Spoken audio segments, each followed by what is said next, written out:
சொல்றீங்களே, இதை என்னால நம்பவே முடியலீங்களே. இந்த பணத்துக்காக அவன் பட்ட பாட்ட நினைச்சா எனக்கே வேதனையா இருக்குது.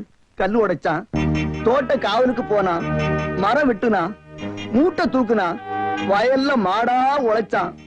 எல்லாத்துக்கும் மேல ரத்தத்தையே வித்து காசு சேர்த்தான். இப்படிப்பட்ட நல்ல பிள்ளையத்தான் திருடன்னு பழி சுமச்சு கோயிலுக்கு வெளியில தள்ளிட்டாங்க.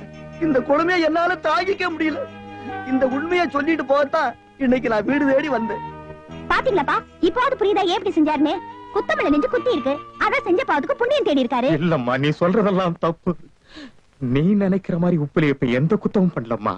அந்த நகை உப்பிலியப்பன் திருடி என் மேல பழிய போட்டுட்டான். நான் சொன்னதுதாம்மா பொய். பெத்த பொண்ணுக்கு முன்னாடி நான் திருடன் ஒத்துக்கு என் தன்மான இடம் கொடுக்கலம்மா. நீ என்ன நிரபராதின்னு நினைக்கணுங்கிறதுக்காக அந்த நல்ல புள்ள மேல நான் பழிய போட்டுட்டம்மா.